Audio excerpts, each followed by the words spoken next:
ഏവർക്കും നമസ്കാരം. ഞാനിപ്പോൾ നിൽക്കുന്നത് വൈക്കത്താണ്. നമ്മൾ ആലപ്പുഴ പോയിട്ട് വരുന്ന വഴിക്ക് വൈക്കത്ത് അഷ്ടമി ആയതുകൊണ്ട് അതിലാണ് നമ്മൾ ടച്ച് ചെയ്ത് വരുന്നത്. അപ്പോൾ എന്തായാലും നമ്മളിത് വൈക്കത്ത് എത്തിയിട്ടുണ്ട്. വൈക്കത്ത് കണ്ടോ, മനോഹരമായ കവാടങ്ങളുണ്ട്, കുറേ കാഴ്ചകളൊക്കെ ഉണ്ട്. നമുക്ക് ജസ്റ്റ് കാഴ്ചകളൊക്കെ ഒന്ന് കാണാം. ഒരു പരിധിയിലപ്പുറം വളരാതെ നിൽക്കുന്ന കൊച്ചാലിന്റെ തണലിൽ പരബ്രഹ്മ സ്വരൂപിണി കുടിയിരിക്കുന്ന മണ്ണ്.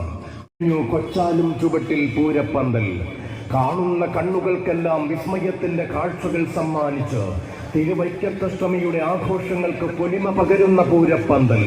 ഉത്സവ ദിനങ്ങളിൽ ആഘോഷത്തിന്റെ പറുദീസയായി മാറുന്ന വൈക്കത്തേക്ക് വന്നെത്തുന്ന ഭക്തകോടികളെ സ്വീകരിക്കുവാൻ ഒരുങ്ങിക്കഴിഞ്ഞു കൊച്ചാലും ചുവട്ടിലെ ഗംഭീരമായ 7 നില പൂരപ്പന്തൽ. പൂരഭൂമികളെ വർണ്ണാഭമാക്കി തീർക്കുവാൻ വൈദഗ്ധ്യം സിദ്ധിച്ച നാദം പന്തൽ വക്സ് എടപ്പാൾ കൊച്ചാലും ചൂട്ടിൽ നിന്ന് ഇങ്ങനെ കാഴ്ചകൾ ആരംഭിക്കാൻ കേട്ടോ. ഇപ്പോൾ കുറേ കാഴ്ചകളുണ്ട്. അപ്പോൾ അമ്പലത്തിൽ കയറാനുള്ള ഭയങ്കര തിരക്കാണ്. അപ്പോൾ ഇന്ന് നമുക്ക് അഷ്ടമി ആയിട്ടില്ലാത്തത് കൊണ്ട് തന്നെ തിരക്ക് കുറച്ച് കുറവാണ് കേട്ടോ. അഷ്ടമിയുടെ ദിവസമൊന്നും ഇങ്ങോട്ട് കടക്കാൻ പോലും പറ്റത്തില്ല, അതുപോലെ തിരക്കാണ്.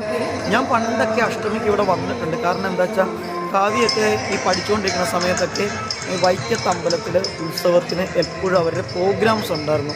ഡാൻസ് പ്രോഗ്രാമൊക്കെ, ക്ലാസിക്കൽ ഡാൻസൊക്കെ അവതരിപ്പിക്കുമായിരുന്നു. ഈ കാണുന്ന ഇതിൻ്റെ അടുത്ത് പൂരം നമ്മുടെ ഈ സ്റ്റേജൊക്കെ ഉണ്ട് കേട്ടോ. അവിടെ ഇങ്ങനെ രാത്രി ഫുള്ളിങ്ങനെ പ്രോഗ്രാം നടന്നുകൊണ്ടിരിക്കുകയാണ്. ഇപ്പോഴും പ്രോഗ്രാം നടക്കുകയാണ്. ഇപ്പോൾ ദിവ്യാവുണ്ണിയൊക്കെ ഇവിടെ ഉണ്ട്.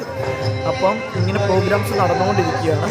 അപ്പോൾ അന്നൊക്കെ ഞങ്ങൾ ഇഷ്ടം പോലെ വന്നിട്ടുണ്ട്. നമുക്കൊന്നും മണ്ണ് നുള്ളിയിടാൻ പോലും സ്ഥലമില്ല, അത്രയ്ക്ക് തിരക്കായിരിക്കും അഷ്ടമിയുടെ അന്ന്. പക്ഷെ ഇന്ന് അത്ര തിരക്കില്ലാത്തത് കൊണ്ട് നമുക്ക് ഇങ്ങനെ ലാവശ്യമായിട്ട് നടക്കാൻ പറ്റും. അപ്പോൾ ഇവിടുത്തെ ഡാൻസ് ഷോയൊക്കെ എനിക്കറിയില്ല, ദിവ്യാവുണ്ണിയുണ്ട്. കാരണം അനൗൺസ് ചെയ്തിട്ടുണ്ട് ദിവ്യാവുണ്ണി. അപ്പം ഞാനിപ്പോൾ വന്നേ ഉള്ളതുകൊണ്ട് കാര്യങ്ങൾ അറിയാൻ പറ്റുന്നില്ല.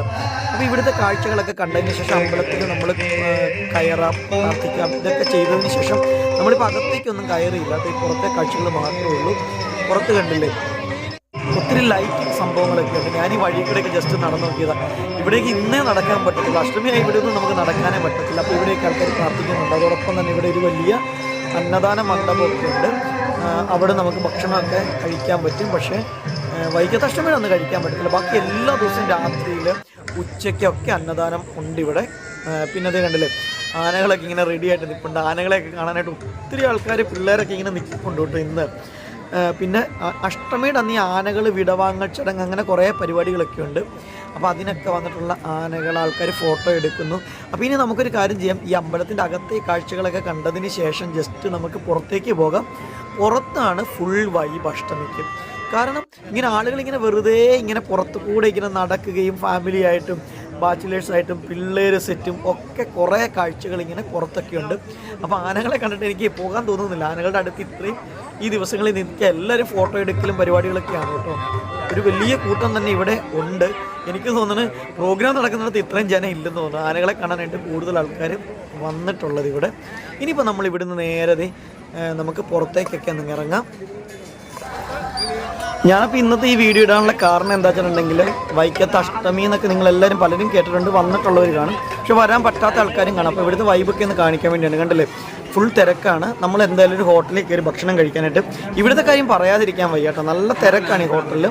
ഇവിടെ നോർമൽ ടൈമിൽ നമ്മൾ വരുമ്പോൾ മസാല ദോശയ്ക്ക് പൂരിക്കൊക്കെ 60 രൂപ ഉണ്ടായിരുന്നുള്ളൂ കേട്ടോ.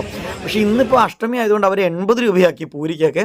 പിന്നെ അത് ഇത് കുലുക്കി സർബത്തൊക്കെ, ഇതൊക്കെ എനിക്ക് തോന്നുന്നു ഇങ്ങനെ ഒത്തിരി കോളേജ് സ്റ്റുഡൻസും പിള്ളേരൊക്കെ ഇങ്ങനെ ചെറിയ ചെറിയ സ്റ്റാളുകളൊക്കെ ഇട്ടിട്ടുണ്ട്. അവരുടേതായിട്ടുള്ള പോക്കറ്റ് മണി കാര്യങ്ങൾക്കൊക്കെ വേണ്ടിയിട്ട് അങ്ങനെ ഒത്തിരി സ്റ്റാളുകളൊക്കെ പിള്ളേർ പഠിക്കുന്ന ആൾക്കാരുണ്ട്, അല്ലാതെ ഇത് ബിസിനസ്സായിട്ട് കൊണ്ടു നടക്കുന്ന ആൾക്കാരുണ്ട്. പിന്നെ ഒത്തിരി ഇത് സ്വീറ്റ്സിൻ്റെയൊക്കെ ഒത്തിരി ഷോപ്പുകളൊക്കെ വൈക്കത്തുണ്ട്. അപ്പോൾ ഇതിലൂടെയൊക്കെ നമ്മൾ നടന്നു പോകുമ്പോൾ ഈ കാണുന്നത് കണ്ടോ, ഇത് നമ്മൾ ബീച്ച് സൈഡിലേക്ക് പോവാണ്. ഇവിടെ മുഴുവൻ കൈനോട്ടക്കാരാണ് കേട്ടോ ഇരിക്കുന്നത്. ഈ ബീച്ച് സൈഡിന് ഇങ്ങേറ്റം മുതൽ അങ്ങേറ്റം പോലെ പലതരത്തിൽ തത്തയെ വെച്ച് ഫലം പറയുന്നവരുണ്ട്, കൈ നോക്കി ഫലം പറയുന്നവരുണ്ട്. അങ്ങനെ ഈ ഒരു ഏരിയ ഫുള്ള് കൈനോട്ടക്കാരാണ്. ഒത്തിരി ആൾക്കാർ ഭാവിയൊക്കെ അറിയാനായിട്ട് നിൽപ്പുണ്ട്. പിന്നെ അത് ഇങ്ങനത്തെ കുറേ ഭക്ഷണങ്ങളുണ്ട്. ഇനി നമ്മളിങ്ങനെ വെറുതെ ഇങ്ങനെ കണ്ടില്ല, ഈ ബീച്ച് സൈഡിൽ കൂടെ ആൾക്കാർ ഇങ്ങനെ വെറുതെ നടക്കുകയാണ്. ഇത് നമ്മുടെ ഫുഡ് ഓൺ വീൽ എന്ന് പറഞ്ഞ ഒരു സംഭവം ഉണ്ട് കേട്ടോ, KTDCയുടെ. അതെപ്പോഴും അവിടെ ഉള്ളതാണ്. പിന്നെ അത് ആകാശൂഞ്ഞാലൊക്കെ അകലെയും നമുക്ക് കാണാം, അങ്ങോട്ടൊക്കെ നമുക്ക് പോകാം. പിന്നെ അത് ഇത് മോമൂസാണ് കേട്ടോ. മോമൂസൊക്കെ ഇവിടെ ഒരു പ്രത്യേക ഹട്ട് പോലെയൊക്കെ ഉണ്ടാക്കി. എനിക്ക് നല്ല രസം തോന്നി ഇതൊക്കെ കണ്ടപ്പോൾ. ഇങ്ങനെ ഭക്ഷണം കഴിക്കാം. പിന്നെ ഇത് ഇവിടെ ഒരു മേള നടക്കുന്നുണ്ട്. പിന്നെ അത് കണ്ടില്ലേ, ഇത് കായലിൻ്റെ ആ ഒരു ബ്യൂട്ടിയൊക്കെ ഇവിടെ നിന്ന് നമുക്ക് ഇങ്ങനെ കണ്ടു നിൽക്കാം. അപ്പോൾ എന്താണേലും ഇവിടെ അമ്പലത്തിൽ കയറാൻ വരുന്നവരുണ്ട്, ഇത് കാണാനായിട്ട് വരുന്നവരുണ്ട്, ജസ്റ്റ് ഒരു വൈബ് ആസ്വദിക്കാൻ വേണ്ടി വരുന്ന ആൾക്കാരുണ്ട്. അപ്പോൾ എന്തായാലും ആലപ്പുഴ പോയിട്ട് വന്നപ്പോൾ നമ്മളിത് ആകാശ ഊഞ്ഞാലൊക്കെ കണ്ടിങ്ങനെ നിന്നു. ആകാശത്തോളം സ്വപ്നങ്ങളുമായിട്ട് കുറേ ആൾക്കാർ ഇങ്ങനെ നടക്കുന്നു, പോകുന്നു, പ്രതീക്ഷകളും സ്വപ്നങ്ങളും ഒക്കെ ആയിട്ട്. അപ്പോൾ എല്ലാവർക്കും നല്ലൊരു ദിവസം. നിങ്ങൾക്കും പറ്റുമെങ്കിൽ വൈക്കത്തഷ്ടമിക്ക് വരിക, കാണുക.